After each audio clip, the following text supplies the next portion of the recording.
On this episode of Ruction Nation, we're doing something a little bit different. With it being our 20th episode, we are going to essentially interview each other. Just a quick and dirty between Nick and myself. So I'm going to start out by asking a series of questions to Nick, not almost, but in an interview setting. And then for the second portion of the interview, or the second portion of the episode, Nick will be interviewing me. So my first question for you, Nick, is what is the biggest lie young people are told about college versus the trades? That's a good question. By the way, everyone, we are doing this cold. There has been no prep. I think the biggest lie that is told about the biggest lie is that you have to go to college. 100%. I mean, that's it.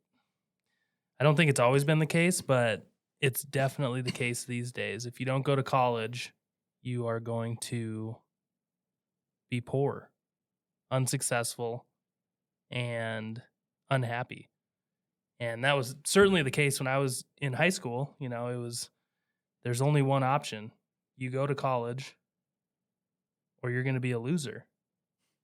I don't know if that was the case for you, Cody, if that was the impression you were getting from your high school advisors or just the general public at that point. It was kind of, it's like,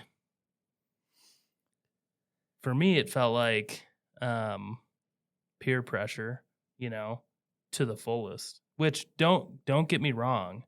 There are benefits of going to college. I wouldn't be at where I am today, I don't think, if I didn't take the path I took.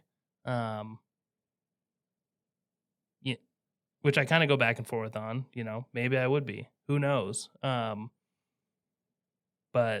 that is the biggest lie, is that college is the only option, because it's certainly not the only option. Yeah, no, I agree with that full-heartedly. That was definitely, it resonates with me, the peer pressure thing, because I know that when I decided to not continue with college, it was like everyone that I talked to said the same thing. Really? You're just not, that's it? You're not going to you have to keep going. Like, come on, like, you're already there. You might as well you have to. And so it makes a lot of sense to me.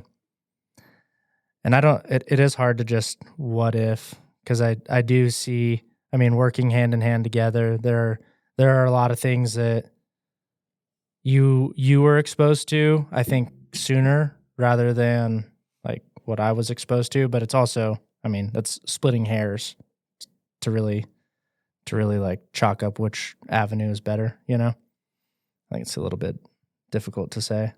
Well, just for anyone that doesn't know, we both essentially do the same thing. We're superintendents for a multifamily construction company, so a little residential, a little commercial, kind of all mixed together. But we both took very different paths. Cody came up through the field, essentially no degree saying that, this is the path you're taking, no piece of paper that says that. I went to school, and my piece of paper doesn't even say, I didn't go to superintendent school. I went to school for engineering. I would say, looking back, and people ask me this all the time, my grandma asked me this last Christmas, actually, when I was telling her about this podcast, and her question was, do you really think you didn't, do you think you didn't, how do I say this? She asked me if I thought that my degree was worthless, and the time I spent going to school was worthless, and the money that I spent going to school was worthless. And that kind of hit me, because it's easy to say, yeah, it was a waste of time. I paid for a piece of paper. But you spend those years kind of entering adulthood, growing up.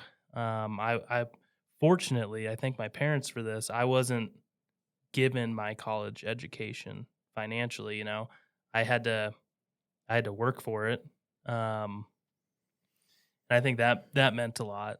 Um, if you're going to school on a free ride, it's one thing to earn your free ride if you're earning scholarships or something like that. But if you're just given your education, um, and you're kind of just skating through, partying, college is fun. Don't get me wrong. I enjoyed my years. um, but the fact that I had to work for it and um, gain some real life experience and manage my finances, I think that has done me well since. I had to learn how to manage my personal finances pretty quickly after moving out of my folks' house, um, because I was on the hook. If I didn't come up for tuition by the next semester, I was not going to school anymore.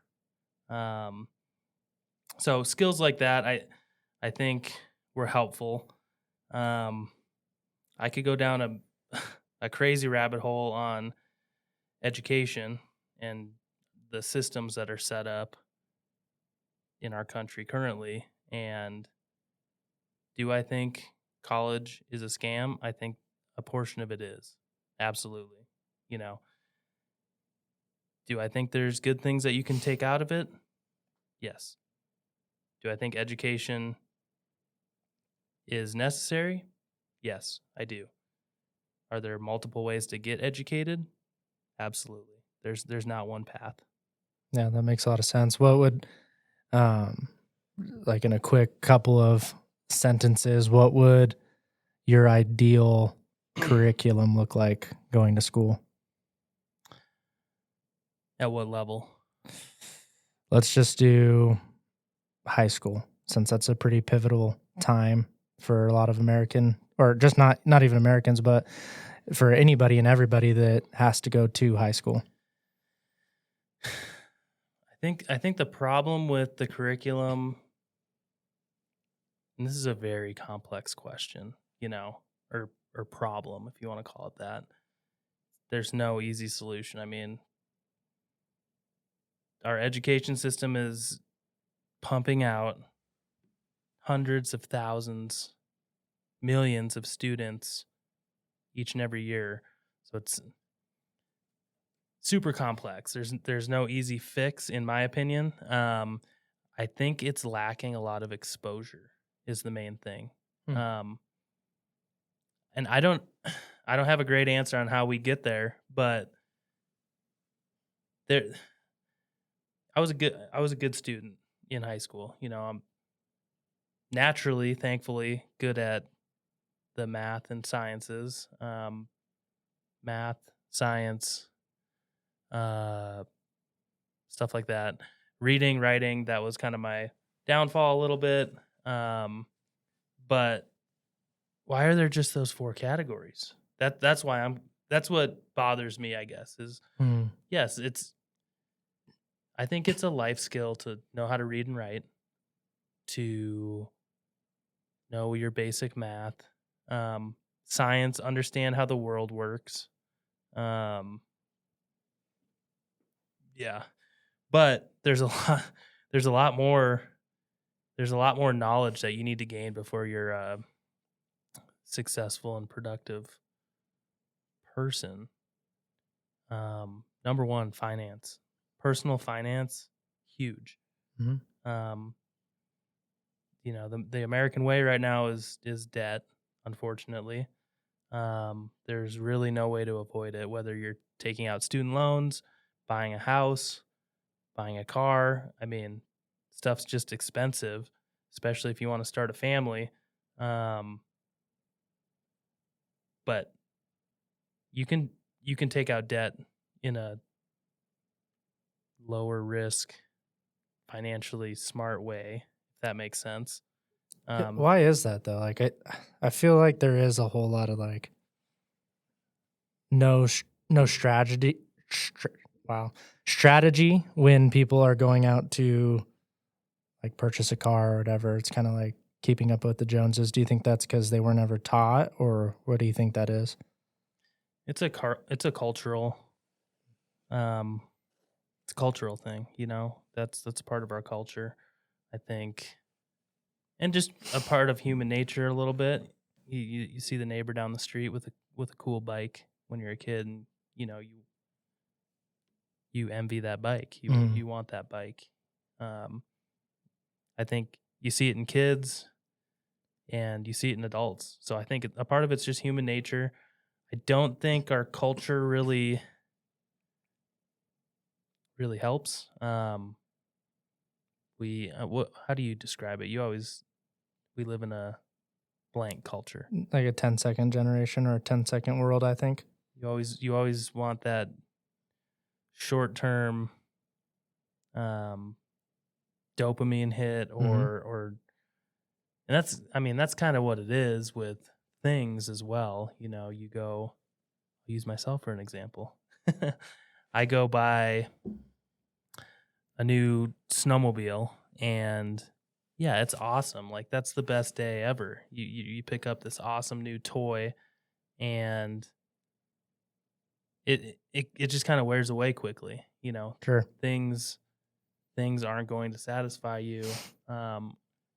Not to say money isn't important. You need money, but there's a way to manage it correctly so that you don't put yourself in a bad position and rely on the government, and B, other people, family, friends.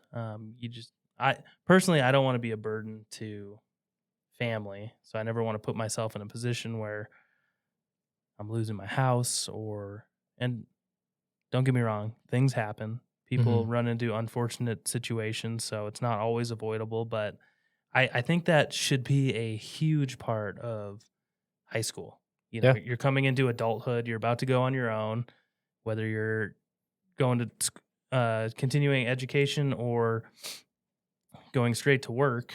What are you doing over there? I don't know. Clicking around. But yeah, I think that should be a huge part of it. And then the second part is a little harder to fix in my mind, but exposure to like a lot of different things. I feel like I just didn't have any exposure to anything. I knew what my parents did for work. Right. I knew what my buddy down the street's parents did for work, kind of. Mm-hmm. But within every field, there's almost endless paths and opportunities. So take construction, for instance. I've talked about this before, but I mean, my God, the different directions you can go are just endless, endless. You have, take our job site, for instance, you have, by the end of the job, probably 40 different trades on site. And each one of those trades has, 30 different companies in Colorado, at least. So right there, you got 120 different company options within these trades just on our job site, which is pretty specific. And within each of those companies, there's 20 different positions or pathways you could go down. So there's 2,400 options if you're just looking at our job site. Well, there's so many little niches in each one too, right? And the one thing that keeps popping into my head is there's like the trash service, everything that supports the trash service, and then there's these like auxiliary things that circle around the trash service, like smashing a dumpster.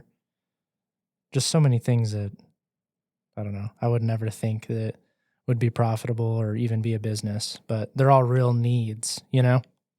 So I agree. What do you I mean, how is that issue solved? Because high school kids just don't know about that stuff.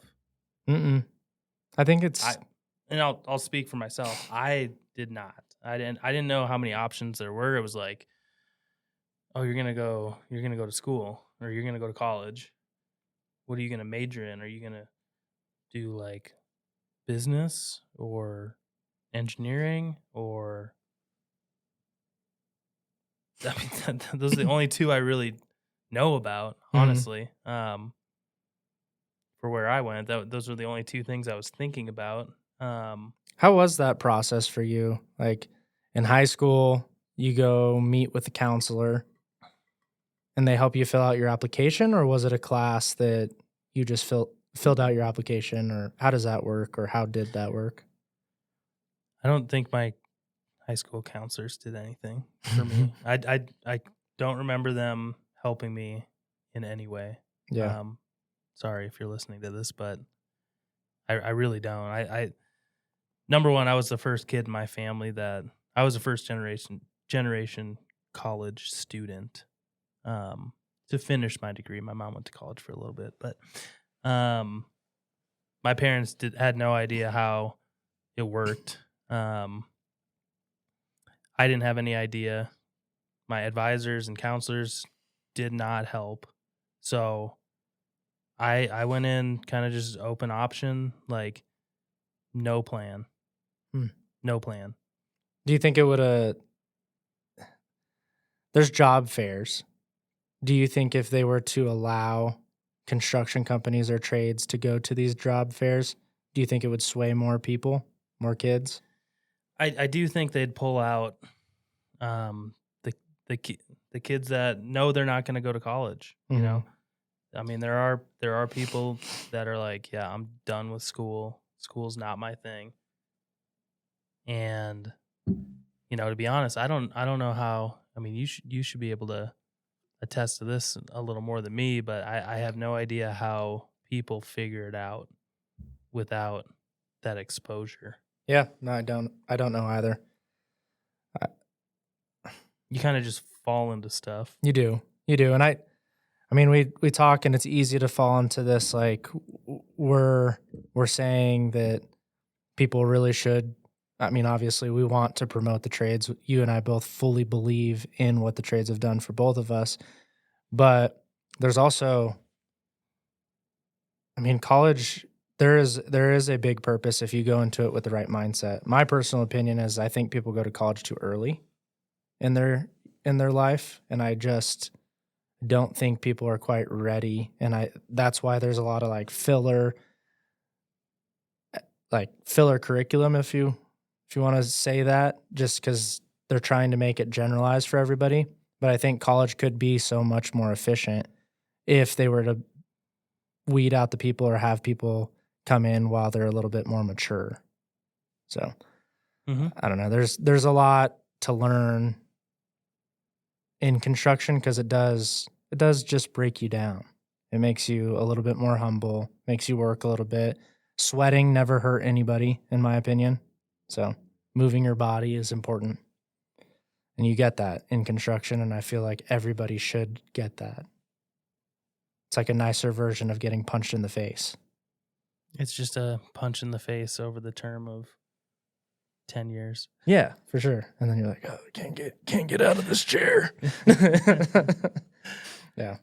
But yeah, no, I agree. Some good things about my college experience. I was telling you about this the other day, but I had some really interesting classes. Yeah. Just to your point just now, I wish I could take those classes now because I did not take it seriously at 19 years old. I didn't give a shit. You know, I'm just trying to get through, pass the class, go home, and do what college kids do, you know? Yeah. No, I shit you not. You told me about those 3 or 4 classes, and I looked them up. I was like, could I go to one of these at Red Rocks? Just because it's interesting. I would really like to see. Yeah, my design classes were really cool. They directly relate to what we deal with every day. I took a concrete design class, a steel design, a timber design. Um, those were the major three, and then I did take quite a few direct construction management classes, which you know Mhm. once once you're into it, and I would probably say the same thing about those design classes if I was designing these buildings. Mhm. A lot of it's probably like, you know, background knowledge where I was doing hand calculations for designing a bridge or whatever. Because But you were never going to have a calculator next to you. well, an engineer is just going to type it into their program on their computer and it's going to spit out. Yeah. Not to say that knowledge isn't necessary, Sure. but Well, you have to proof it, check it, right? same thing with the construction classes. I took estimating, scheduling. Yeah, estimating, scheduling. There was one class just called methods, and I swear the whole class we just calculated how much dirt can fit in a truck. Which, Helpful. my God, Yeah. I struggle with that to this day. Yeah, I think it's helpful. everyone does. Yeah, it does. It does. It's awesome. So yeah, those class. I mean, they were interesting. It got you thinking about things, which was the good part. They were fun. They got me excited about the industry. Right. I also had a really really cool professor. He was like my construction lead professor. Tons of real world experience, so he'd throw that out there all the time. He worked for a general contractor, or he was a general contractor? He worked for Mortensen. Oh, nice. Yeah, Mortensen guy. Did a lot of like overseas jobs. He was in crazy. I want to say he was in the Army Corps of Engineers doing like projects around the world. So yeah, kind of very interesting guy, very interesting experience. A lot of it is fluff, and I kind of look back and I laugh at some of the stuff, just like, what? Did he make it sound like over dramatized, or? No, he was actually very good at bringing it to real world, Sure. which I thought was cool. I think more like the textbook stuff. Yeah. Where I'm like reading about scheduling, and now I'm just like, we're just way overthinking it, Yeah, that makes sense. So not to say that scheduling is straightforward, very complicated process, especially for these complex jobs that we're doing now. But yeah, a lot of it's just kind of like theory and different methods and stuff that you don't really understand until you're doing it in the real world. Yeah. If you're just doing it to pass a class, it's like you're just checking a box. You're not fully. Well, yeah. I mean, when you're building as a superintendent, when you're building a schedule for your job, I mean, it's your livelihood. Mm-hmm. It's how I feed my family. Like for sure. Schedule needs to be good, or else we don't eat. Yeah, not we get a B instead of an A. You know, that's so real. The pressure thing, that's another part of it. That's something that school can never, really match. That's true. The pressure in the real world is, I don't have to explain that to anyone that's working and supporting themselves and their family, but yeah, I mean, you can't teach that. That's all experience. Yeah, no, that makes sense. Is there anything that you learned in school that you like came across on the job site and you were like overly confident and it didn't really work out? Like, no, I learned this in school. I've got it. No, I was never really like that. Just growing up with my dad and kind of having a little bit of knowledge and like experience with construction people, I knew at an early age that's not the right approach. Yeah. I will say I definitely came out a little, I don't even know what the right word is. Like I was I was like email tough, you know? Sure. Like I didn't have the skills to work something out face to face with someone.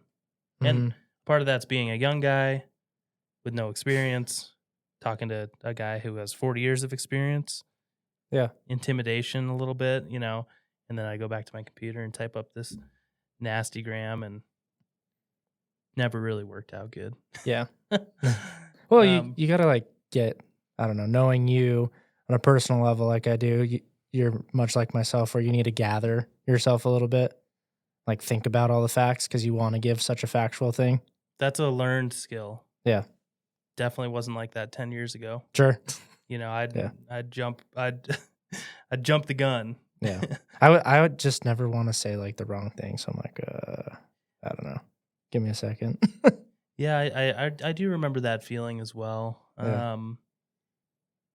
Yeah, being a young guy in the industry is interesting. I mean, the crazy thing is you can go to school for 10 years, 15 years, I don't care how long you go to school. You're still the young green guy when you come to the job site, whether you're straight out of high school or straight out of college. Mm-hmm. There's really no getting around those first probably 5 years of being the young green guy. Yeah, I agree with that. There's a lot of experience in those first 5 years. Yeah, just learning how to deal with people, learning how to do your job. I mean, I do think takes 5 years. Yeah. At least personally speaking. Well, we talk about this a lot, not a lot, but it's been a hot topic recently between us, is the acclimation period and the downtime to get something rolling, whether it be your career or a job or just a segment of the job. There's an acclimation period. I think it's for everything. Yeah. You know, I think it's personal life too. Mm-hmm. Yeah, I mean, if anyone doesn't know, Cody and I both have young kids, and like transition, you go through several transitions in your life. There's like you're a kid, you know, your parents take care of everything. Then there's, I have some freedom. I'm going to college. I'm starting my career. That's a transition as like a single person. Then you're coupled up. That's a new thing. Then you get married. It's even newer. Settle down. You know, put roots down. And then the nail in the coffin is having kids. No, it's just the biggest change, lifestyle wise and just responsibility wise. So there's those personal, you know, milestones and life changes. I think career wise, it's very similar. My dad always told me growing up, or when I started working, you know, with every pay raise, with every promotion comes the responsibility increase. Mm-hmm. And he was not wrong. You know, every time you jump up, it's another level. And I don't know if I'm the only one that's this naive, but I did not really expect that or understand that to the fullest, Mm-hmm. until I started, you know, moving up in the industry. Um, Even my restaurant job, you know, same thing. It was like, you know, you're cooking food at one point or waiting tables or whatever, or working the cash register. As soon as you become like a manager, then you're like worried about what everyone else is doing. You know, it's a big change every step up you take. And companies don't give you more money for nothing. It's true. So like looking back, and I was so dumb, like I didn't even know. I was naive. I didn't understand that. But I would just hear that and be like, "Oh yeah, whatever. Yeah. Give me more money. I want to stop going home covered in grease every night. I want to, you know, become a manager, whatever." It's a headache. It's hard. Yeah, you have to create the value to get paid what you want. And the other thing that I don't think a lot of people understand, it's hard to know and understand, but it takes so much time to make those steps. Yeah. it does. Hindsight, it feels like it's not a lot of time, but when you're in it, 2-3 years till I'm at the next level feels like forever. It feels like you're going to be stuck there forever. Why do you think that is? Do you think people just get lost in the day to day, or do they just get so infatuated with this that they just lose sight of everything else? I think so. I mean, I go through periods where I'm like very honed in on, one thing, and it's a grind, Sure. Every day is just like, oh my God, how am I going to make it to the end of the day? This is brutal. Or how am I going to get to the weekend? Like, it's just going by so slow. Right. This month's been horrible. And then other times you kind of broaden your point of view, and if you have a lot more going on outside of this one thing, it helps. It helps me personally, because you're trying to get all this done during the 8-9 hours you're at work, and then you go home and I got 3 hours, I got to do this, and then the weekend comes and you're like, man, I got 2 days to go have fun for one of the days and hang out with the family or some friends or whatever. And then the next day, I got this whole laundry list of stuff to do, and time flies when you have that much going on, when you have a lot of stuff, when you have projects at home, plus it's busy at work, and you're just like, holy shit, I need like a whole nother day in the week to accomplish all this. Yeah. That's a massive topic that you and I talk about, just time and just gaining time, just to the topic of you talking about us having younger kids, just being able to create more memories and more time with them is where that extra day is needed, in my opinion. So time, it always goes back to it. Well, let's pause there for a second.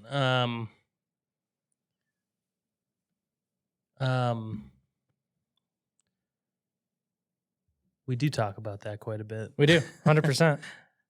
How do you personally manage your time? I think it changes. It changes with the seasons, or it has changed with the seasons. And it's kind of like it's an up and down, and it depends on what the priority is for that section of life, like for me, I may be oversimplifying this, but in my head, there's things that mean the most to me, my why, and then there's things that support the ability to do fun things with my why. So my family, right now, being a young dad and having the opportunity to watch my 2 boys become the boys or the men that they're going to become, I want to make sure that they're able to have all the things that they want. And in doing so, I respect that I have to perform at a high caliber to continue to create value at my job. So, because that's ultimately what allows me to be there and to do the fun things with my family. So it's just this weird pull. It's like being in the middle of a tug of war game, if you will. Like, work needs me here for X, Y, and Z, and I need to do that because that provides for my wife and my kids. But then I get pulled to the other side because it's necessary. You need to be present and you need to be there for your family. So I don't know. That doesn't really answer your question, but I don't think there's a perfect scenario or a perfect equation of what you can do. I think you just kind of have to roll with the punches. You just have to figure it out. You can't be so dead set in one realm. Otherwise, you won't succeed in either of them. So I don't know. It's a juggling act for sure. Yeah. Just figuring it out, trying to make do with what I got and make sure that I'm doing a very good job at just everything, not doing exceptional in one, Yeah, you're finding the balance. Yeah, for sure. What about yourself? Same question. How do you balance time or weigh time or prioritize time? I've learned that I personally need to let go of certain things. Like you said, just be not 100% on one thing. It's okay. I'm going to be 75% at 4 things, and really you just got to roll. You just got to roll with the punches a little bit. I think we're both kind of, we think about the future a lot. Yeah. Just from our conversations outside of this, but dreamers, if you want to call it that. Sometimes you just need to be in the moment. That slows time down, really does. If you're constantly thinking about the next thing, it feels to me like things just speed up, and you definitely want to have future in mind, but also like, oh, it's Sunday morning. I'm just gonna watch a movie with the kids or whatever, Mhm. Slow it down. I'm just gonna read books for an hour with the kids, or reading a book just for yourself. Like, it's not like the most fun, exciting thing to do in the world, but it does slow things down. It slows your mind down. Kind of pulls you into the moment a little bit. Yeah, for sure. So that definitely helps me. Yeah. I was just thinking, learning how to say no is a really big thing as well. We were just literally talking about this a couple hours ago. Just even if you want to do something or you feel like you need to do something, saying no and just taking that extra breath, respecting your own time, I think is a huge, huge thing that you need to do in order to actually gain time.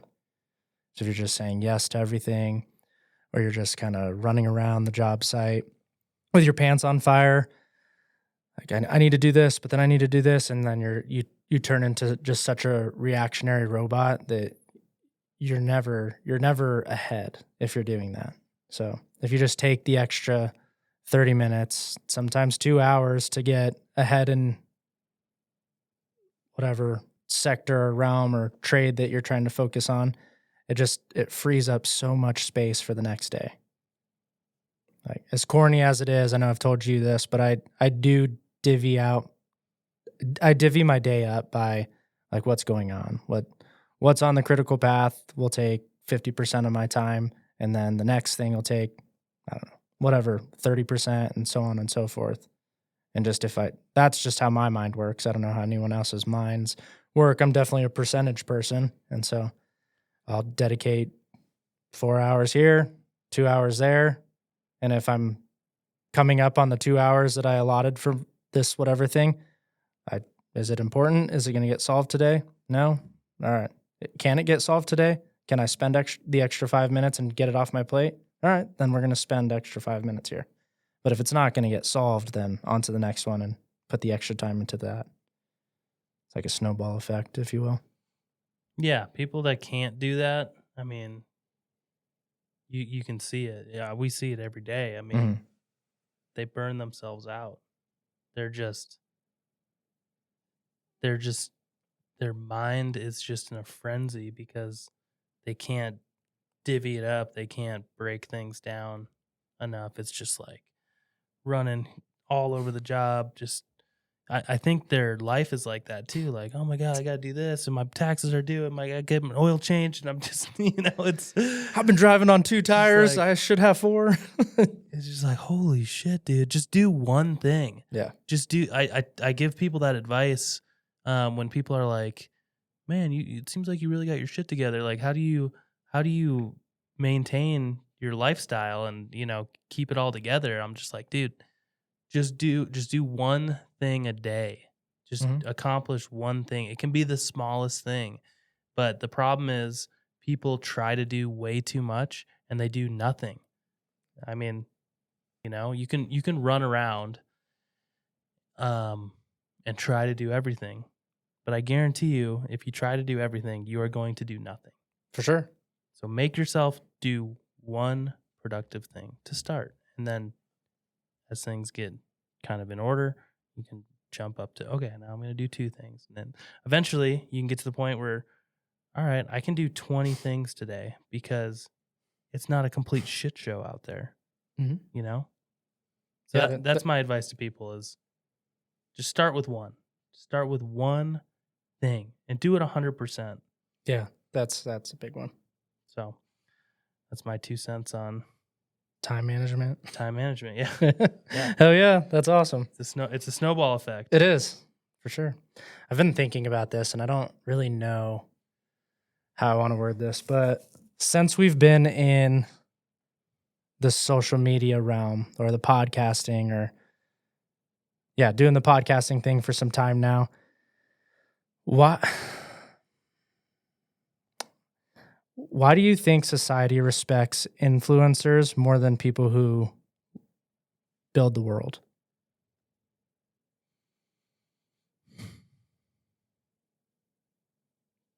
Like why does their voice have so much weight? It's exposure. People don't know. People don't know what,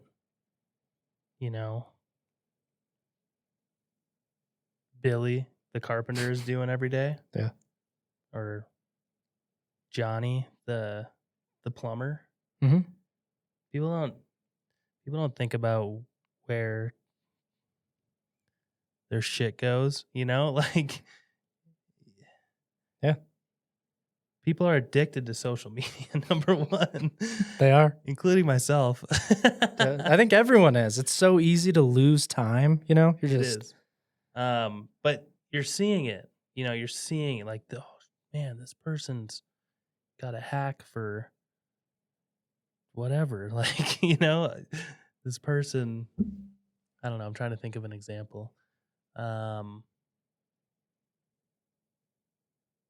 There's just so many videos that I watch every day. It's just, I can't even think of one. Isn't that crazy? I can't even... I'll think of one. Before we hopped on, there was somebody throwing a knot and then throwing it at a hook to rig something up, and I watched it 10 times because I just wanted to figure out how to do it.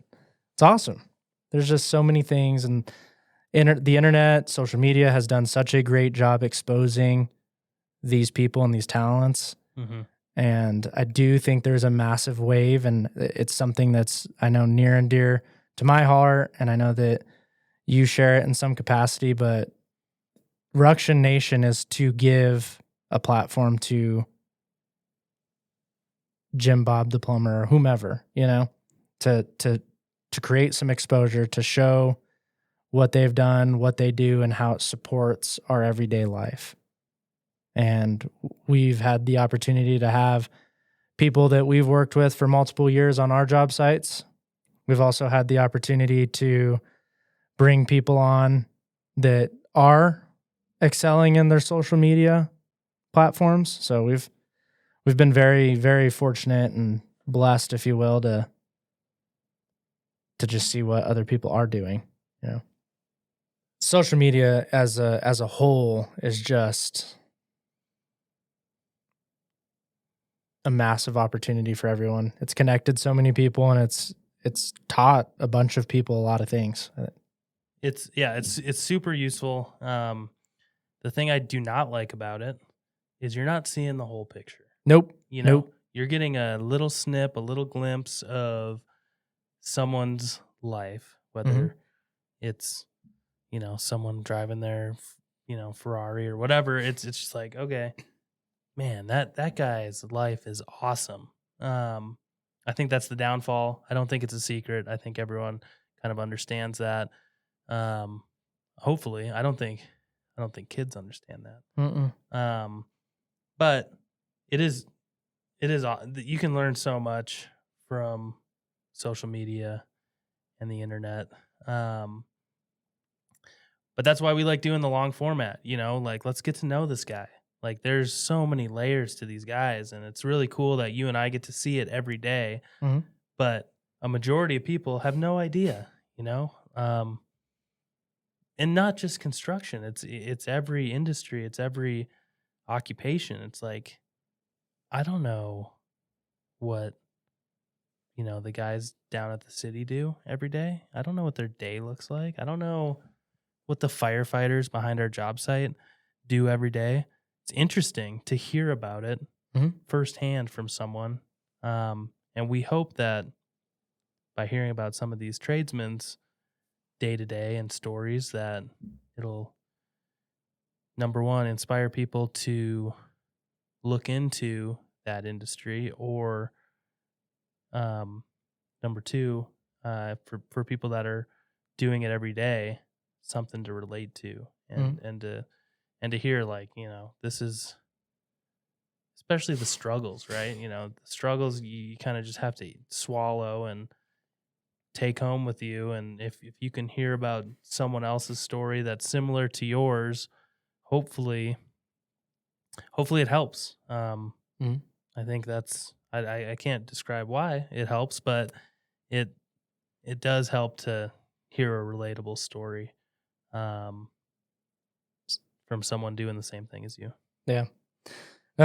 So speaking of struggles, You have one more question until I get to question you. sweet. Well, then we'll end on this one. Yeah, this is kind of heavy. Speaking of struggles, what was the lowest moment in your career, and how did you bounce back thus far?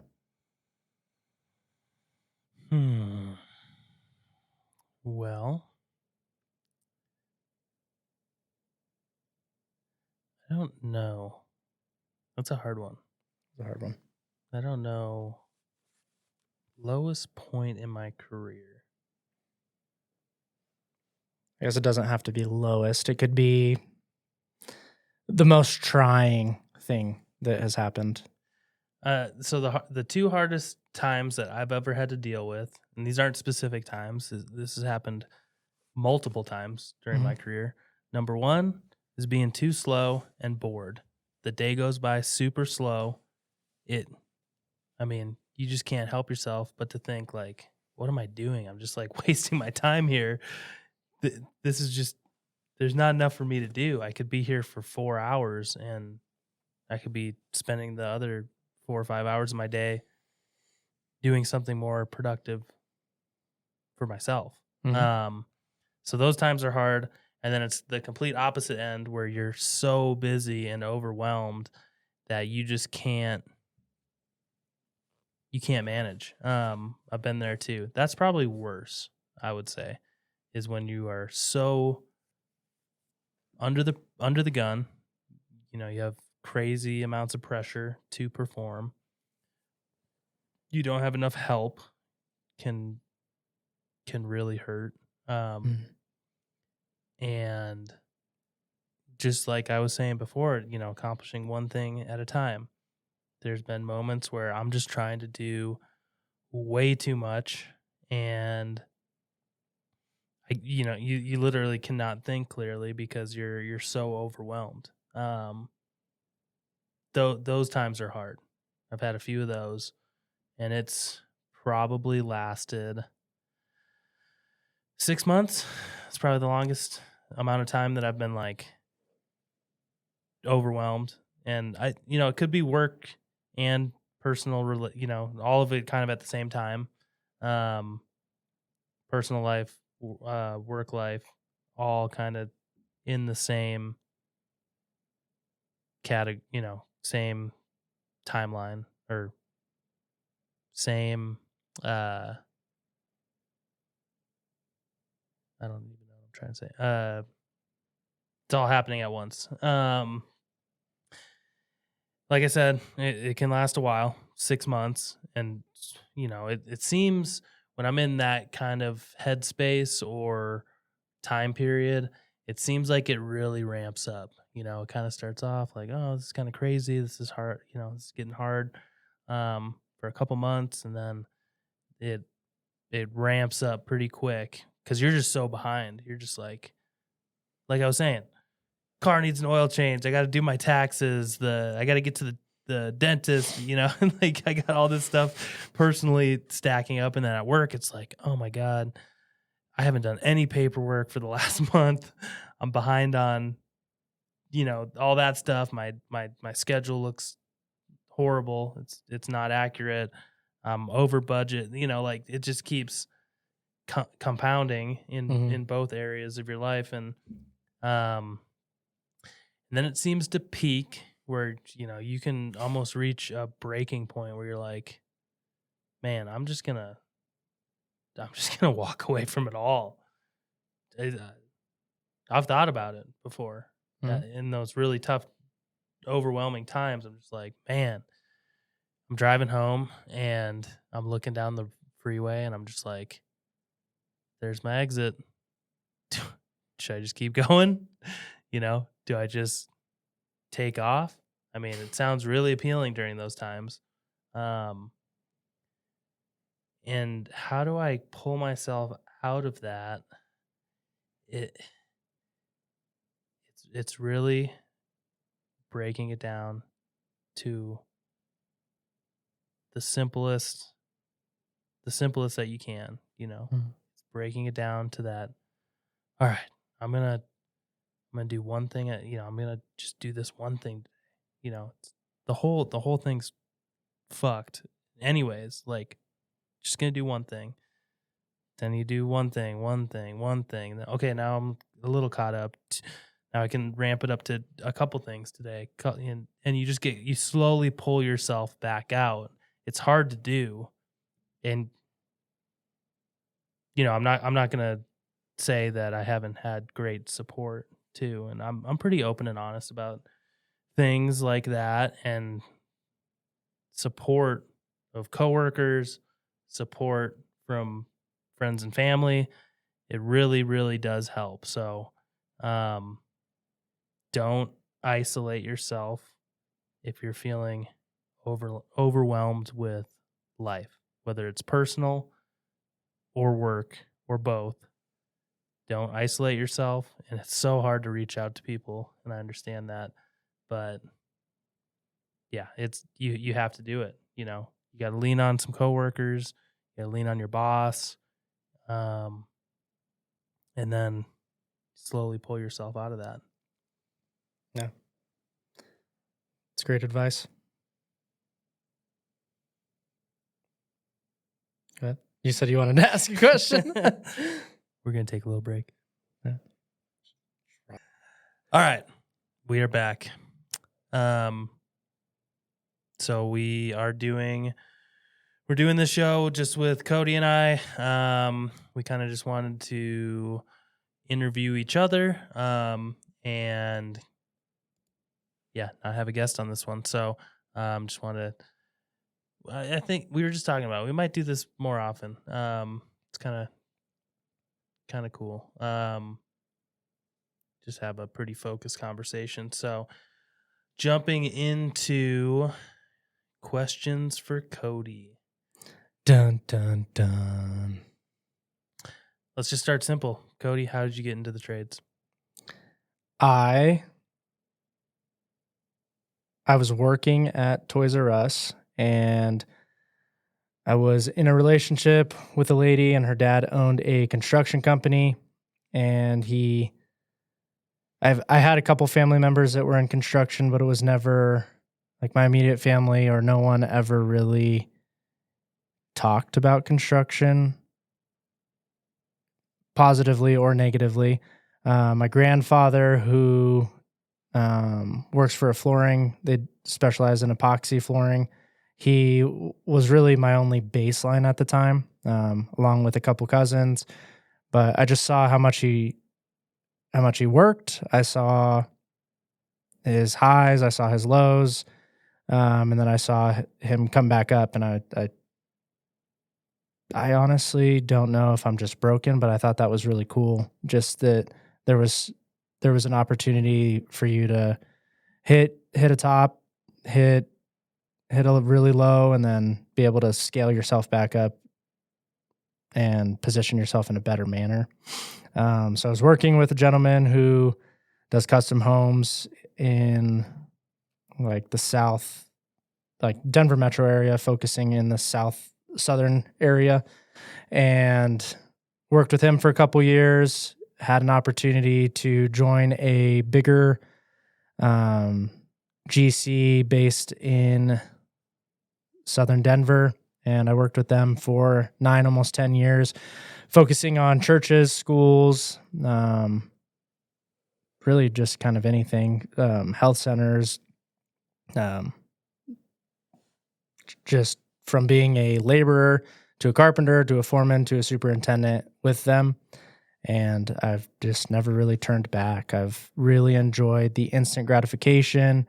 I've loved the opportunity that I've been able to give with my wife and myself and our kids to be able to flip homes, and just never have to pay somebody when something has come up. So I guess I've always really liked working with my hands, and I've always liked controlling the direction that I'm going. So that's what construction's allowed for me to do. I know you asked where did I start, but that was a quick and dirty of where I've been and where I am and all that fun jazz. What is your favorite thing you do? What is your favorite part of your job now? I love the people. I do really like seeing people succeed. I like seeing the hard work that they put in. And I like watching people overcome what society would deem impossible. It's the people for me. It's just seeing clean, polished people, or good old boys that want to work, or even guys that have been dealt a rough hand or decided to put themselves in bad situations, all come together as a village with one goal in mind, and it's to turn over a building. It fascinates me, and it just is so cool to watch how talented people are and how passionate they are for their little thing that they do. So it's the people, to answer your question. My favorite thing is working with these people and just getting to know each person on the job site. Can you elaborate on that portion you just said about what society deems as impossible? Yeah, I mean, it can be many things, but when you look at, I guess, the best thing and the most like impactful thing that I've been able to see is an individual or a person who, I don't want to say was a victim of their upbringing, but they made decisions. Like they made a poor decision that put them in a situation that they needed to like figure out or grow up. So there's not a lot, but there's been a handful of people, one person in particular that I can think of who, while I was a carpenter framing, he worked in a halfway house, was a rougher individual, but his skill set was, I mean, I learned so much of how to do, I mean, I may owe him a little bit more credit than I was about to give. He showed me how to do virtually everything that I know how to do in framing in the small stint of time that I got to work with him. It was about a year that I worked really hands-on with this gentleman, but he decided to do whatever he did in his upbringing, went to jail, got locked up, was granted work release, and everybody that looked at him wrote him off as soon as they saw him. He was a loser. His appearance was shit, and he just had nothing to contribute to society.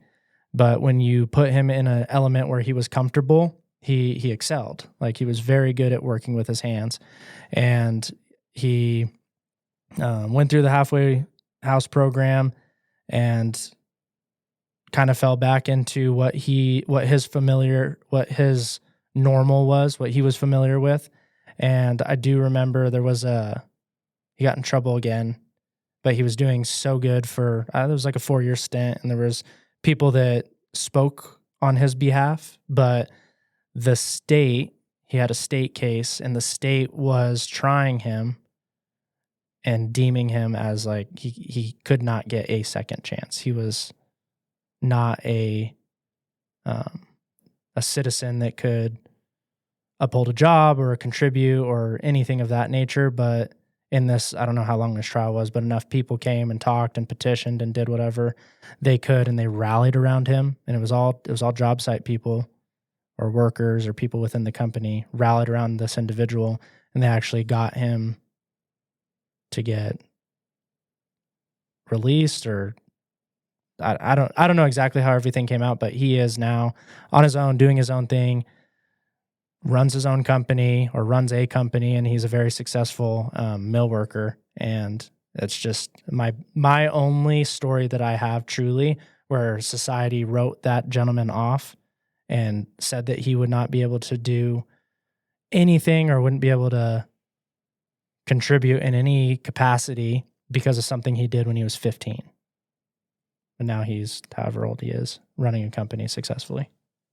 So that's kind of what I mean. Or it is what I mean when I say society writes someone off. Mm-hmm.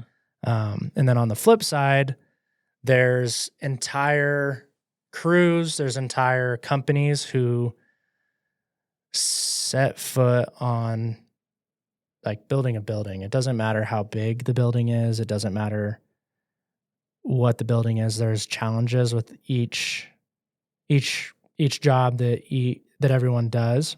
But I do think when we break ground in some of these municipalities, there's a lot of like hemming and awing, or awing and hemming, or whatever that phrase is. But like, can these guys do it? Why are they doing it? Why in my hometown? Why?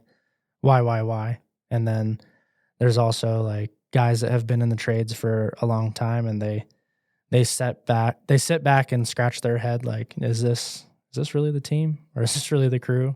There's just a whole lot of like backhanded things in construction that I've seen thus far. Like, and it's not from a malicious standpoint. It's just you don't really know until it happens, you know? And so it's not everyone pitted against each other, because everyone wants ultimately the same goal. Like these municipalities want their whatever to be built. The teams that hire, or the companies that hire the teams, they want them to succeed because they succeed. And then the subcontractors that work with each other and the GCs that work with these subcontractors, they all want to succeed and they all want each other to succeed. But there's always this like, well, I just don't know if that individual can do it, you know? So everyone's just kind of behind, or kind of working against each other, but kind of helping each other, if that makes sense. Mm-hmm. What is your least favorite thing about your job? My least favorite thing about the job is the people. Again, it's interesting answer. Yeah, people tend to make things harder on themselves because they're not real with themselves. So it's the greatest thing, and it's also the hardest thing about the job. It's like accountability, setting realistic expectations, just people resorting back to like their childish behavior, if you will, because they're not comfortable, or they haven't been given the right tools, if that makes sense. So it's the people, to answer your question.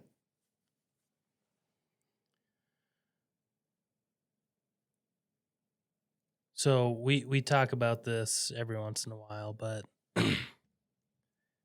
there's a part of what we do, and I'm assuming this is kind of across the board for all the blue collar trades out there. But there's you get these moments in construction where you almost feel like a little kid again. You know, you're like, it kind of sounds ridiculous, but like you're just walking around and it's like a beautiful day out, and you got a crew, you got a crew of framers like nailing walls together, and you got the plumber, and you're like just looking around, and you're just like, man, this is exactly what I thought it was when I was a kid. You know, Yeah. There's like a big portion of it where it's like there's a lot more to it, and again, the pressure, the challenges of managing people on our end. Yeah, there's kind of the grown up stuff, but then there's like the points where you can step back and just be like, wow, this is really cool what we're doing.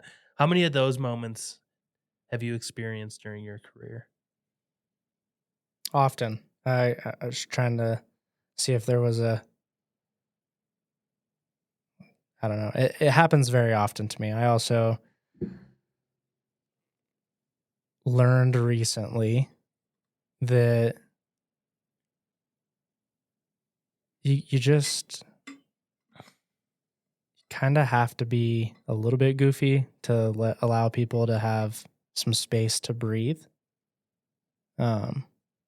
So in those goofy moments, I do find myself like a little kid again, or like I do have those aha moments. I had one last week. I was in such a good mood. Like it felt, there was some things that had happened, and there was some like, I just felt like a little bit of weight was left off or taken off of my shoulders, and I was able to genuinely like step back and breathe a little bit, and I just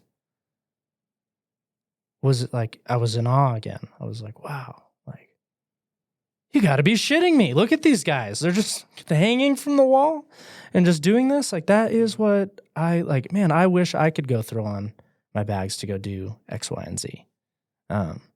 Or why? I don't understand why that person's doing that.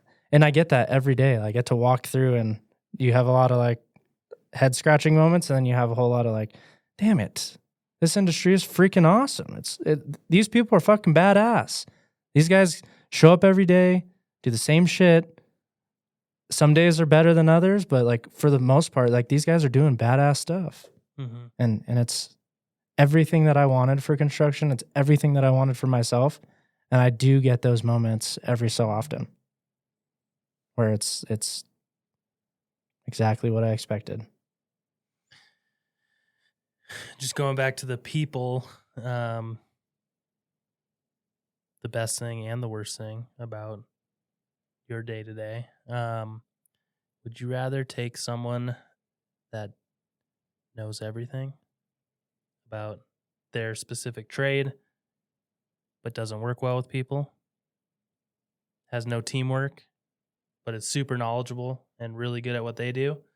Or would you have someone that's not knowledgeable, knows next to nothing, super green, but works really well with people?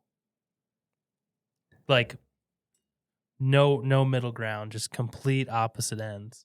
Knows nothing, but is easy to work with, listens to people, and plays nice. Or someone that's like sharp as a tack, but does not get along with anyone. Yeah, it's hard. I have to ask a question to be able to answer your question. What is the task at hand? What is going on?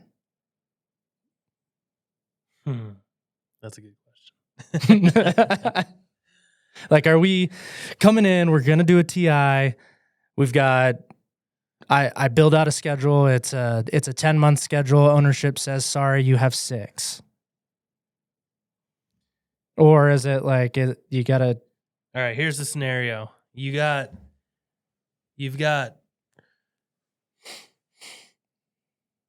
you're adding a shop behind your house.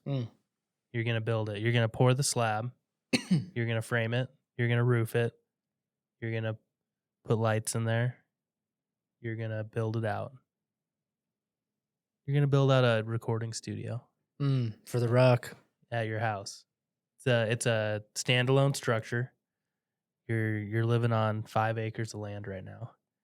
Would you take 5 guys that don't know anything about construction but can work well together, or would you take 5 guys that know exactly what to do but can't get along with the other 4? Am I retired at this point? You are managing the job. Are you? I don't know if that answers you. I mean, I have 2 answers. It's unfortunately the reality of construction is you have these crews, both crews, so often, unfortunately, and this is probably going to resonate with a lot of people, especially if they're in management that listen to our show, because we've had some of these questions or people have like expressed some of these things to us. But I personally, me being who I am, I would take the people who don't know. I would love the opportunity to take time for selfish reasons. I have done my best learning when teaching people. So it'd be a selfish thing. I would love to live vicariously through someone who is just getting started, just hearing the questions that they have, and just I think that would be really fun. But I also do like the stubborn individual who thinks they've done it all, like I do really like those conversations, because in those hard pressing conversations or where you're butting heads or you're trying to figure it out, I do genuinely believe like iron sharpens iron. So I think I would enjoy both sets of crews for separate reasons. Of course, that's not reality. You Yeah. typically land in the middle. Yeah. Usually you have one guy that knows it all, one guy that's super green, Mm-hmm. and then just a mixed bag of whatever. But Yeah. I was just curious to see what you'd say. Yeah. That was a good answer. It'd be you'd get 2 different things and you'd be able to take away from both scenarios, Knowing what you know now, and if you had to pick a single trade from, what we do, what would you choose? I'd have to be a subcontractor or I could be a general contractor. Subcontractor.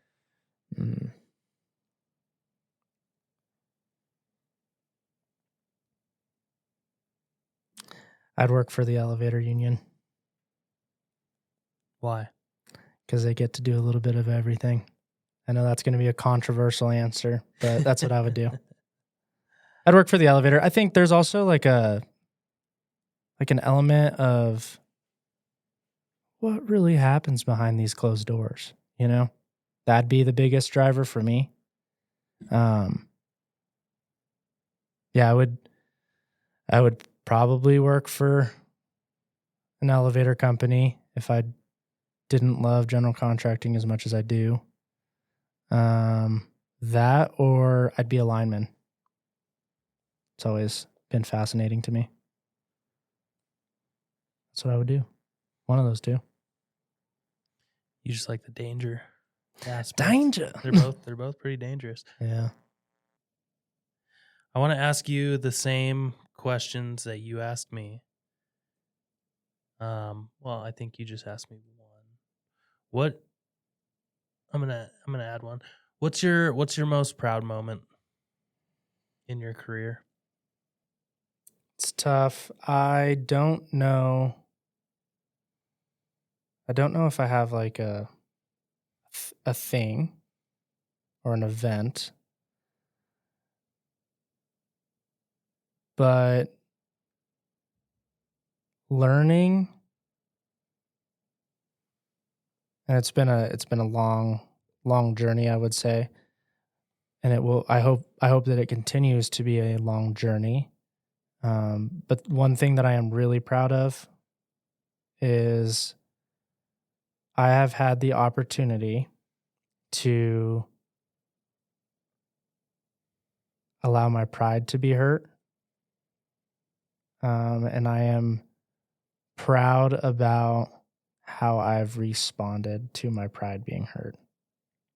So I'm proud with how I've navigated some opportunity, like not even an opportunity. I'm proud how I've navigated my feelings being hurt, like for lack of better terms or for simplicity. Yeah,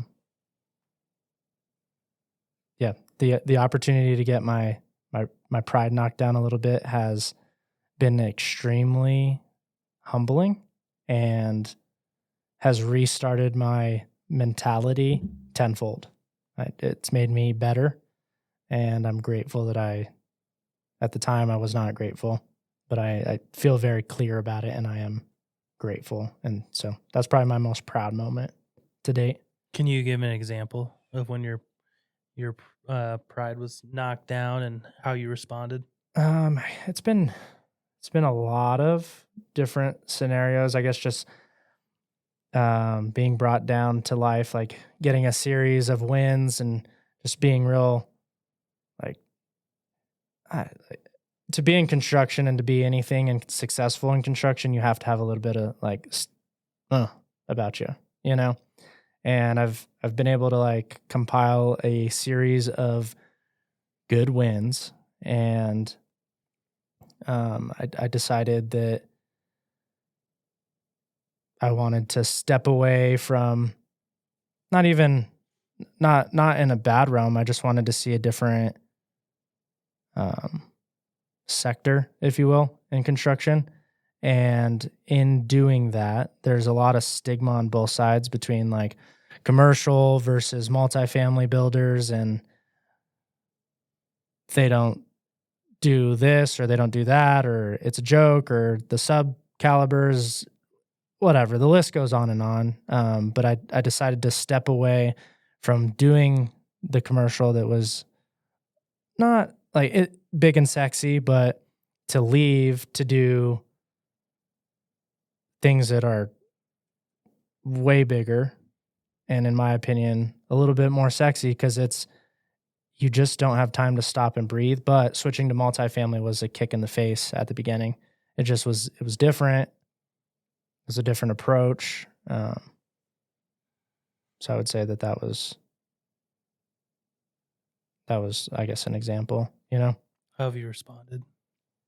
Just being a sponge, not talking very much, not wanting to talk. I would say when I first came, I wanted to come in, and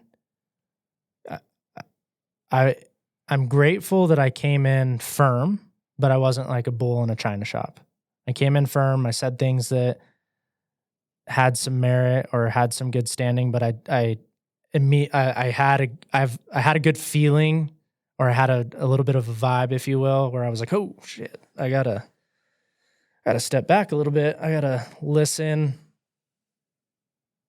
observe, and just shut the fuck up, you know? And that helped so much because I was able to see, hear, move, adapt, and learn, you know? I was able to learn so much, and I'm continuing to learn so much in this sector just because it's ever changing. And there's an element that I didn't really think about. You are putting people in a building overnight, and that changes the game. It's their home. It's people's place of business as well, and there's an added element of enclosures and fire ratings that I was a lot of bit ignorant about, and I I do genuinely love the complexity of these buildings, and I love how fast they are, and I love that you can't breathe at points. So that's how I've adapted. Just go with the flow, stop, listen. You don't need to talk every waking minute of every day. You just should not talk, actually. You should sit there and wait, you know? You asked me this question. I'm going to ask you the same one. What is do you have a lowest moment, or have you experienced lows? I don't know if I have a lowest moment. Same thing with like my most prideful moment. I don't really have an event or something that I can that comes to mind at the moment, but I have felt the lows. The industry is predominantly just a bunch of dudes that have a stigma of just like get through it, do what you need to do, yada yada yada. It's definitely shifted where there's resources and people talk to one another a little bit more. I am not very good about bringing up my own stuff, which I'm trying. You said something that really stuck out to me. It's just having a village, having people that you could talk to and lean on and like bounce ideas off of. Like having a good support system is key in the success. And I do have a very good support system. The problem is not them, it's me. So I do internalize a lot of my lows. But recently I've just been kind of figuring out how to like touch and go and just express some of those issues that I've had. So I can't think of an example that I'm wanting to share or willing to share, but there is lows. It's easy to get caught up. This industry could chew you up and spit you out. You know, it does it to a lot of people. It's hard. We've talked about the pressures. It's like being in a pressure cooker, and if you don't lose if you don't lose all your marbles, you could internalize it and potentially strain your body. We've been able to realize that as an industry.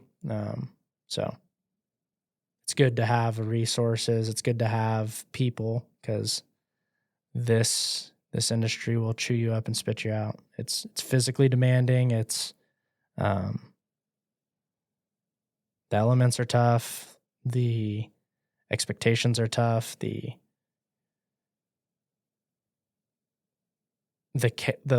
care between everybody isn't really talked about enough. So it's easy to fall into like a trap of like, I feel sad, or I feel like I could do something else, or I am wasting my time, or I'm not where I want to be. But you do need to like realize you are exactly where you wanted to be 5 years ago. If you have any sense of like goals or want or desire of trajectory, you are further along today than you were however many years or months ago than when you started. You are doing something more. So that's the only thing that's pulled me out of those lows. Like, you wanted this. Well, I don't like this. Well, you asked for it. So what else do you want, you know?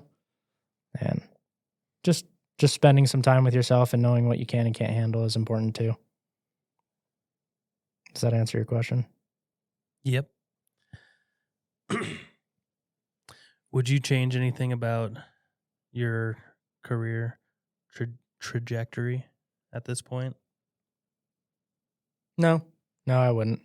I wouldn't change anything. I would. Oh, sorry. Go ahead. I would have had an open mind a little bit sooner. You know, I just was not. I felt like, and this has been a crutch, almost a dagger for myself that I self-inflicted. But you never want to show, or I didn't want to show like weakness. So I didn't want to like open up like to ask a question or to whatever, it was pride. That's another, I guess, example. I was too prideful to just ask the stupid question, and I would sit there and I'd mess with something for 5 hours and figure it out. But I could have just asked the simple question and gotten the task done in 30 minutes, an hour, So just being a little bit more respectful with not only your time, but the company's time. It just goes a long way to set your pride aside. So that's, I guess, I said no, but I wish I would have had more of an open mind to just ask the questions or to just ask why or whatever. I mean, I was always willing and would always jump into any scenario or jump into any task if I saw someone needed help. I always had that like get up and go, but I never really I would get up and go blindly. I didn't like get up and like, wait a second, the hell are we doing? We're jumping off the building. Sweet. Because I didn't stop, and say like, well, this is dumb. So you mentioned that when we were talking about my background, my college experience, you were like interested in potentially wanting to take some classes like that at this stage in life. Mm-hmm. Did you ever look into that? Like for do right now? Yeah, for real. Yeah, I did. What'd you find? Yeah, you can enroll. Like you can go to CU and pay for like a class. They let you do that. You can go to CU and pay for one class? No, it wasn't CU. It was UCCS. So it was like a sister school. You can get like, I mean, you're just basically wasting money because it doesn't go to anything. But in the grand scheme of like how it's set up, I know there's like programs and stuff through the community colleges and the trade schools. I'm wondering if you have to join, if you have to like be enrolled as like a full-time or part-time student, and what that looks like. Because it would be awesome to go. It would be like take a welding class or take a design course of some sort. It'd be really cool to be able to do that just for your own knowledge and experience. Just so anyone knows, there really aren't any requirements for what Cody and I do as far as education goes. I think just like with a lot of the different tradesmen we've had on, they've mentioned that you can get your education paid for if you're an electrician and plumber. Anyone that requires classes to become a certain level in those trades. I do think GCs are also open to paying for courses. I know our company's mentioned that several times. So yeah, just remember if you do skip the college education and go into the trades or go into the GC world, there are opportunities available for additional education, classroom style, if that's what you're looking for. Yeah. No, I would suggest it. I don't quite know. I know that the programs are offered, but I don't quite know, like you said, if you have to enroll as a student, but they are there. So the curriculum is there. I almost thought about just buying a book too. Just reading it. Yeah. But I know I wouldn't do that. You might. I don't know. I might cruise through the first 10 I'll pages. bring you one. I think I still have some old. Do they have pictures? Yeah. Something like that. That's what I need. From like the 80s. That's funny. What do you think? Should we wrap this up, or did you have anything else you wanted to cover? No, I think that was a good one. There's a lot. There's a lot that I'd like to go through. I do think we should start doing these every month or something. Every other month. Well, I think that's a wrap for this one. Appreciate it, Ruction Nation. You guys are the best. Thanks, everyone. We'll see you next time. Yeah. We'll catch you next time. Later, baby. See you guys. Thank you.